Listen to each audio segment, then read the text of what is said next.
Masalah naon kuarin ribaan orang meuli imah kreditan riba, kendaraan kredit riba, urang dagang disuplai aya bungaan tetep riba, ngadagangkeun barang-barang Cina sigana urang teh dagang mulus padahal mah urang keur gupak dina riba.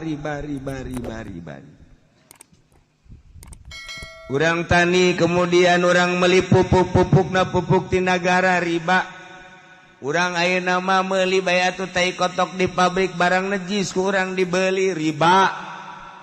Mana nun teu riba kuari.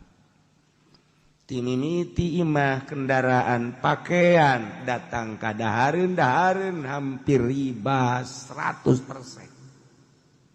Kuari mana anu ribaan, coba naon ribaan.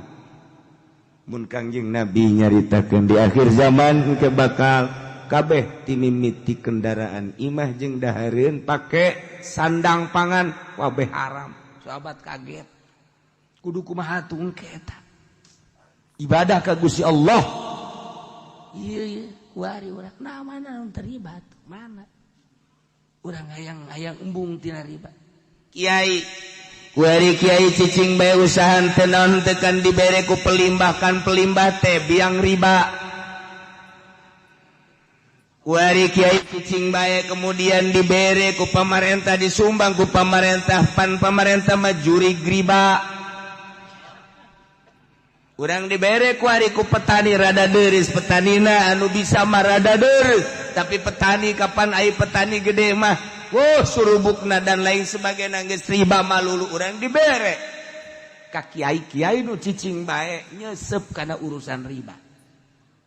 Mana nu teu riba? Iyalah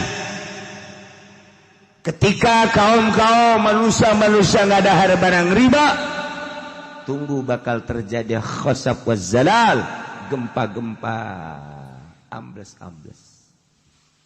Geus puguh urang ngadenge tsunami 250.000 sakali nu maot. Padang geus teu kacaritakeun sabaraha puluh ribu nu maot datang ka teu kanyahoan kuburanan. Di Sukabumi di Cianjur ambles hese dicokotna deui.